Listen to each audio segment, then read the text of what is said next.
গোল্ডমার্ক easy powder drink নিবেদিত এখন দেখবেন রামাদানের আলো, পাওয়ার্ড বাই চুচু।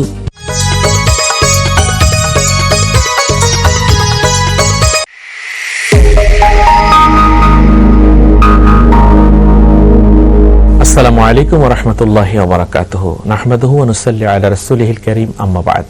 সম্মানিত দর্শক শ্রোতা, আপনাদের সকলকে আমন্ত্রণ জানাচ্ছি এটিএন বাংলার পর্দায়। শুরু করছি গোল্ডমার্ক ইজি পাউডার ড্রিঙ্ক রমজানের আলো, পাওয়ার্ড বাই চুচু। এই আয়োজনে আমরা আজকে গুরুত্বপূর্ণ একটি বিষয় নিয়ে আলোচনা করব। সেই বিষয়টি হচ্ছে ইসলামী নৈতিকতার গুরুত্ব সম্পর্কে। এই বিষয় নিয়ে আলোচনা করার জন্য স্টুডিওতে উপস্থিত রয়েছেন ঢাকা বিশ্ববিদ্যালয়ের আরবি বিভাগের সম্মানিত অধ্যাপক ডক্টর মাওলানা মোহাম্মদ আব্দুল কাদের। আসসালামু আলাইকুম ওয়া রাহমাতুল্লাহি ওয়া বারাকাতুহু। ওয়া আলাইকুম আসসালাম ওয়া রাহমাতুল্লাহি ওয়া বারাকাতুহু। স্যার কেমন আছেন? আলহামদুলিল্লাহ, আপনি কেমন আছেন? জি আলহামদুলিল্লাহ।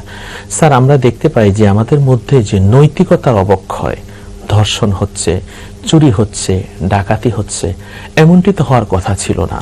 আমরা মুসলমান, আল্লাহকে ভয় করব, আমি নিজে আরেকজনের মালের জামিনদার হব। কিন্তু এখন দেখা যাচ্ছে যে আমি যার জামিনদার হব তার জামিনদার তো আমি হচ্ছি না, বরং আমি তার ধন সম্পদ খাওয়ার চেষ্টায় আছি। যে যেখানে আছে নৈতিকতা বিবর্জিত অবস্থায় আছে, ছেলে বাবাকে সম্মান করছে না, মাকে মানছে না। ইসলাম কি বলে? ধন্যবাদ। আসলে একটা গুরুত্বপূর্ণ বিষয়। আমরা নৈতিকতার অবক্ষয় যদি খুঁজি তাহলে দেখি রাসূল আকরাম সাল্লাল্লাহু আলাইহি ওয়াসাল্লাম যখন নবুয়ত পান তার পূর্বেও কিন্তু এমন একটা অবস্থা বিরাজমান ছিল। সমাজ ব্যবস্থা অত্যন্ত কলুষিত ছিল। মারামারি, হানাহানি, কাটাকাটি, মদ্যপান, ব্যভিচার, জুয়া, যত রকমের অনাচার ছিল সেই সময়কালে। পৃথিবীর একটা ত্রাহি অবস্থা যখন চলছিল, তখনই কিন্তু আল্লাহ রাব্বুল আলামিন রাহমাতুল আলামিন খ্যাত মুহাম্মদুর রাসূলুল্লাহ সাল্লাল্লাহু আলাইহি ওয়াসাল্লামকে পৃথিবীতে পাঠালেন। এবং রাসূল আকরাম সাল্লাল্লাহু আলাইহি ওয়াসাল্লাম এই নৈতিকতা তাদের মধ্যে এমনভাবে বিল্ড আপ করলেন যে যেই মানুষগুলো একসময় অন্যের সম্পদ লুটেপুটে খেত, যে মানুষগুলো ধর্ষণ, রাজধানী, হানাহানি, মারামারির মধ্যে লিপ্ত ছিল, সেই মানুষগুলোই হয়ে গেলেন সোনার মানুষ। হযরত আবু বকর সিদ্দিক রাদিয়াল্লাহু তাআলা আনহু, যিনি একেবারেই সবসময় নৈতিকতার মধ্যে ছিলেন, কিন্তু ওমর ফারুক রাদিয়াল্লাহু তাআলা আনহু তো পেশি শক্তির অধিকারী ছিলেন, অথচ সেই মানুষটি রাসূলকে হত্যা করতে বেরিয়েছিলেন। তার নৈতিকতার মধ্যে এমন পরিবর্তন এনে দিলেন যে তার চক্ষু, কর্ণ, নাসিকা, জিহ্বাতক সকলেই ঠিক থাকলো, কিন্তু তার কলবের মধ্যে পরিবর্তন এনে দিলেন। তিনি খলিফাতুল মুসলিমিন হয়ে গেলেন এবং পৃথিবীর শ্রেষ্ঠ মানুষদের একজন তিনি হয়ে গেলেন। রাসূল আকরাম সাল্লাল্লাহু আলাইহি ওয়াসাল্লামের সাহাবীরও আমরা দেখেন দুটো জিনিস বলা হয়, যেমন আখলাকে হাসানা, আখলাকে সাইয়্যা। এই যে নৈতিকতার কথা বললেন, তার মধ্যে একটা হলো যে মানুষের সৎ চরিত্র, একটা বদ চরিত্র। এই সৎ চরিত্র যদি বিল্ড আপ করতে না পারতেন তাহলে কিন্তু এই সুন্দর একটা সমাজ নবীজি উপহার দিতে পারতেন না। রাসূল আকরাম সাল্লাল্লাহু আলাইহি ওয়াসাল্লাম কোরআনের বদৌলতে তাদেরকে এমন একটা পর্যায়ে উপনীত করছেন যে তারপর তাদের সম্পর্কে রাসূল বললেন, আসহাবিকান নুজুম বিআইহিম ইহতাদাইতুম ইহতাদাইতুম।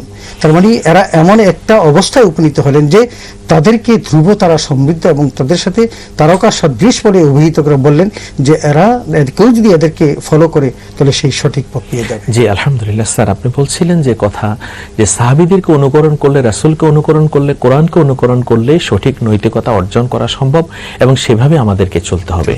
আপনি অনেক গুরুত্বপূর্ণ আলোচনা করেছেন, আপনার আলোচনা আমরা শুনবো।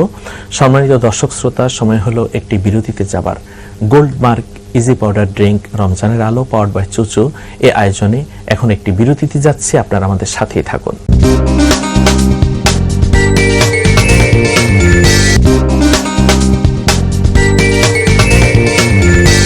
আলহামদুলিল্লাহ, বিরতির পর আমরা আবার ফিরে আসলাম গোল্ডমার্ক ইজি পাউডার ড্রিঙ্ক রমজানের আলো, পাওয়ার্ড বাই চুচু এই আয়োজনে। আমরা আলোচনা করছি নৈতিকতা সম্পর্কে। নৈতিকতা কি? কোরআনকে মেনে চলা, সুন্নাহকে মেনে চলা, আল্লাহর ওলিদেরকে মেনে চলা, সাহাবায়ে কেরাম আজমাইনকে মেনে চলা, সেটাই হচ্ছে নৈতিকতা। এবং নৈতিকতার মধ্যে অন্যতম হচ্ছে সত্যবাদিতা, আমানতদারিতা, কারো খেয়ানত না করা, কাউকে অসম্মান না করা। স্যার, আমরা বর্তমানে দেখতে পাচ্ছি যে সন্তানেরা মা বাবাকে মানে না, ছোটরা বড়কে সম্মান করে না, বড়রা ছোটকে স্নেহ করে না। এ সম্পর্কে বলুন। আসলে এগুলো অত্যন্ত অধঃপতনের সময়টা, যে কারণে আমরা দেখি যে সমাজের প্রতিটি পরতে পরতে এটা এখন বিরাজমান। আমরা যদি সেটাকে বিল্ড আপ করতে পারতাম, যে সত্যতার সত্যবাদিতার কথা বলছেন, এগুলো দিয়েই তো রাসূল আকরাম সাল্লাল্লাহু আলাইহি ওয়াসাল্লাম বিশ্ব জয় করেছেন, সাহাবায়ে কেরাম বিশ্ব জয় করেছেন। আমরা দেখি যে 8ম হিজরিতে রাসূল সাল্লাল্লাহু আলাইহি ওয়াসাল্লাম যখন মক্কা বিজয় করলেন মাত্র 10,000 সাহাবী, অথচ 2 বছর পর যখন তিনি বিদায় হয়ে গেলেন তখন লক্ষাধিক সাহাবী। সুবহানাল্লাহ। শুধু এই যে বিস্তৃতি ঘটলো, এটা শুধু এই রাসূল আকরাম সাল্লাল্লাহু আলাইহি ওয়াসাল্লামের এই নৈতিক এবং সাহাবীদের নৈতিকতার কারণেই ঘটেছিল। এবং একটা জিনিস আমি যদি দেখি তাহলে আপনি বুঝবেন যে আমরা যখন সমাজ ব্যবস্থাকে বিনির্মাণ করতে যাই তখন যেই অর্গানগুলোকে আমরা সংশোধন করার চেষ্টা করি সেটা হলো এই যে রাসূল আকরাম সাল্লাল্লাহু আলাইহি ওয়াসাল্লাম বিদায় হজের ভাষণে যে কথাটি বলেছিলেন, কুল্লুল মুসলিমি আলাল মুসলিমি হারামুন দামুহু মালুহু ওয়া ইরদুহু, এই যে তিনটা জিনিস, তার রক্ত, তার সম্পদ, তার সম্মান, এই তিনটার যেন আমরা হানি না করি, আমরা যেন সত্যবাদিতার সাথে। এবং আল্লাহ নবী বলেছেন, আল মুসলিমু মান সালিম আল মুসলিমুনা মিন লিসানি ওয়া ইয়াদিহি, প্রকৃত মুসলমান সে যার হাত থেকে, জবান থেকে অন্য মুসলমান নিরাপদ। অবশ্যই এখন এই নিরাপত্তার দিকটা এখন ভুলুণ্ঠিত হয়ে গেছে। আমরা যদি সমাজের মধ্যে কোরআনিক বিধান চালু করতে পারতাম তাহলে এই সমস্ত শঙ্কা আমাদের থাকতো না। কারণ ইসলামী শরিয়া, কারণ রাসূল আকরাম সাল্লাল্লাহু আলাইহি ওয়াসাল্লাম তার জীবনটাই তো গড়েছেন কোরআনের উপর। যখন মা আয়েশাকে জিজ্ঞেস করেছিল মা আখলাক রাসূল সাল্লাল্লাহু আলাইহি ওয়াসাল্লাম, তখন তিনি পাল্টা জবাব দিয়েছিলেন যে আলাস্তুম তাকরাউল কোরআন, তোমরা কি কোরআন পড়ো না? তারা বললেন যে হ্যাঁ, আমরা তো কোরআন পড়ি, কানা খুলুকুহু আল কোরআন। রাসূল বুঝিয়েছেন যে কোরআন হলো একটা নৈতিকতার মানদণ্ডে উন্নীত হওয়ার সবচেয়ে বড় একটা চার্ট, যে চার্টটা ফলো করলে একজন মানুষ নৈতিকতার ঊর্ধ্বে অবস্থান করতে পারবে। আর এটা থেকে যখন সে ছিটকে পড়বে তখনই তার মধ্যে নৈতিকতার অধঃপতন ঘটবে। স্যার, আমরা তো এই মাহে রমাদানে নৈতিকতার চর্চা করতে পারি। আমাদের মধ্যে বখাটে যে ছেলে আছে সেও নামাজি হচ্ছে, যে মেয়ে মাথায় ওড়না দিত না সেও এখন পর্দা, হিজাব করছে। নৈতিকতার চর্চার জন্য রমজানের ভূমিকা আপনি কেমন মনে করেন? ভূমিকা অনস্বীকার্য, কারণ একটা নিয়ামতপূর্ণ মাস তো। আপনি দেখবেন যে হিন্দুরাও পর্যন্ত যদি তারা খেতে চায় মাহে রমাদানে তারা প্রকাশ্যে খান না। তো এই যে শ্রদ্ধাবোধ, এই যে ভালোবাসা, এই ভালোবাসাটা আমাদের সমাজের মধ্যে, যে বকাটে ছেলেটা সেও কিন্তু মানার চেষ্টা করে, যে মেয়েটা ও নগ্ন চলাফেরা করতো সেও মানার চেষ্টা করে।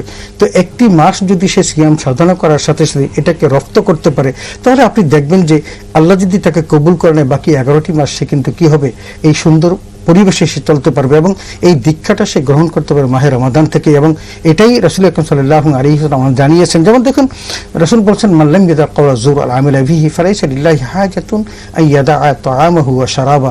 আপনি রোজা রাখলেন অথবা মিথ্যা কথা বলা, মিথ্যা কসম করা, মিথ্যা পণ্য বিক্রি করা, এগুলো যদি ছাড়তে না পারেন তাহলে আপনার এই রোজা রাখাতে আল্লাহ কিচ্ছু যায় আসে না।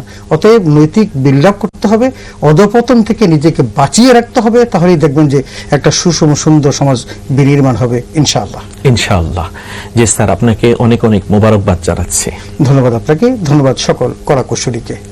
জি আলহামদুলিল্লাহ। সম্মানিত দর্শক শ্রোতা, আজকে যে আমরা নৈতিকতার কথা শুনলাম, অর্থাৎ আমি নিজে ভালো থাকবো, অন্যকে ভালো রাখবো, আমি কারো কোনো ক্ষতি করব না, অন্য তাহলে আমারও ক্ষতি করবে না। রাসূলুল্লাহ সাল্লাল্লাহু আলাইহি ওয়াসাল্লাম যেমনটি ছিলেন, তার উত্তম চরিত্রের মাধ্যমেই তিনি কিন্তু মুনাফিক, কাফের, বেঈমানকে ইসলামের আলোকিত করেছেন। তিনি ছিলেন খুলুকুন আজিম। সম্মানিত দর্শক শ্রোতা, দেখতে দেখতে আজকের আয়োজনের আমরা একেবারে শেষ পর্যায়ে চলে এসেছি। গোল্ডমার্ক ইজি পাউডার ড্রিঙ্ক, রমজানের আলো, পাওয়ার্ড বাই চুচু, এই আয়োজনে আগামীকাল আমরা গুরুত্বপূর্ণ একটি বিষয় নিয়ে আলোচনা করব নতুন অতিথির সঙ্গে। আপনারা আগামীকাল আমাদের অনুষ্ঠান দেখবেন। আজকের মতো বিদায় নিচ্ছি। আল্লাহ হাফেজ। আসসালামু আলাইকুম ওয়া রাহমাতুল্লাহি ওয়া বারাকাতুহু।